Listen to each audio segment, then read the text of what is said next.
जय जगन्नाथ दर्शक बंधु आप समस्त स्वागत कर नुआ भिडियो। तो दर्शक बंधु समस्त जानवर इच्छा अच्छी जे एसी जदि 7 ରୁ 8 घंटा जदि घरे लगिला ताले केते इलेक्ट्रिक बिल कंजप्शन हम आ मास शेष यार बिल केते आसीबो। तो वीडियो को पूरा शेष पर्यंत देखंतु संपूर्ण तथ्य जानि परिबे एई वीडियो रे। चैनल नुआ जन चैनल सब्सक्राइब कर देबे आ बेल आइकन को प्रेस कर देबे। आ आपनकर रिलेटिव जो माने भी अछन जो माने एसी बहुल मात्रा रे यूज करछन से मानु मध्ये वीडियो टी शेयर कर देंतु काले से मानकर भी किछि भलो होई परिबो। आ देखंतु जे को भल एसी दरकार डिस्क्रिप्शन में लिंक देती परचेस लिंक आपण मैंने अमेजन कि फ्लिपकार्ट रू जाइए परचेस करेंगे। पूरा पावर रेटिंग आपण पूरा बढ़िया एसी पाइबे जो थे कि आप इलेक्ट्रिक बिल बहुत कम आसीपर। तो से एसी गुड़ी को मु मेंशन करी। तो वीडियो को स्टार्ट करवा। दर्शक बंधु आजिकल कौन हो कि खरा दिन सब्स्टिट्यूट हो सारे एसी।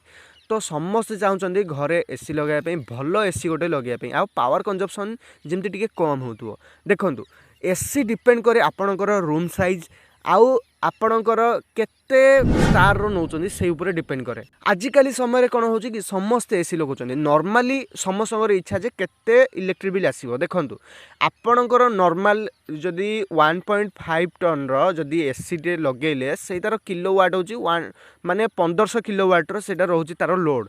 तो जदि आपण दिन को 8 घंटा पाखापाखि लगेले तो मासको तार जो यूनिट आसीबो 360 रु 380 पाखापाखि तार यूनिट आसीबो। तो जदि आपण 5 टंका भी कैलकुलेट करेंगे पर यूनिट तो आपण को मास शेष में 1800 रु 1900 टंका या 2000 टंका पाखापाखि आपणकर आसीज कौन इलेक्ट्रिक बिल।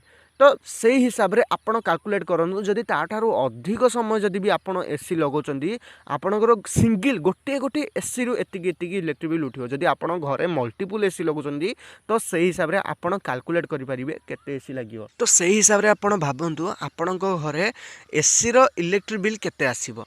तो देखंतु आहुरी आपण को मु बुझे रखिया चाहिए जदि आपण 1.5 टन एसी लगाउछंदी तो से आपणकर 1500 रु 2500 टंका भितर फ्लक्चुएट करिवो। आपणकर दिन जागर केते घंटा आपण यूज करछन से ऊपर डिपेंड कला। तो आ जदि आपणकर सिंगल टन एसी लगाउछंदी आ दिन को 10 घंटा पाखापाखि लगाउछंदी ताहाले आपणकर उठिबो जहाले भी 1200 रु 1500 टका भितर। देखो सिंगल टन एसी किए लगेबे आउ 1.5 टन एसी किए लगेबे तापर डिपेंड करे आपणकर रूम साइज।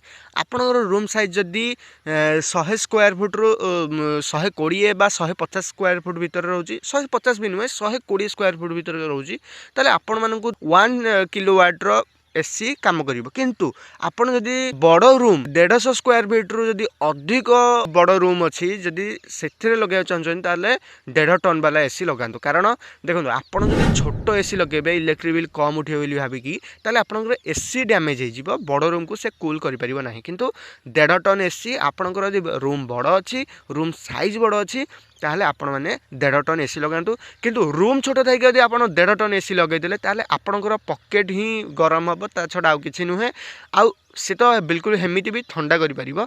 आर देखो स्प्लिट एसी आपण लगे पारिबे किंबा विंडो एसी लगे पारिबे। तापरे मु हेडा नेक्स्ट वीडियो करिवि आपण जदि इंटरेस्टेड हेले कमेंट कले ताहले से नेक्स्ट वीडियो करिवि नले आपण आउट जिंस जानि रखंतु पावर रेटिंग आपणकर जो 5 स्टार 2 स्टार 3 स्टार ए सब जिंस जो लेखा होची एसी रे कोन पई लेखा होची कारण रेटिंग अनुसार पावर रेटिंग अनुसार आपण जो देखो स्टार जिते अधिक थी से एसी रो दाम बढ़ी जाए। कारण आपणकर इलेक्ट्रिक कंजप्शन आउ जो आपणकर इलेक्ट्रिक बिल से कम आसी था कारण पावर रेटिंग से भल था जिते रेटिंग अधिक रहिबो आपणकर इलेक्ट्रिक बिल सेते कम आसीबो।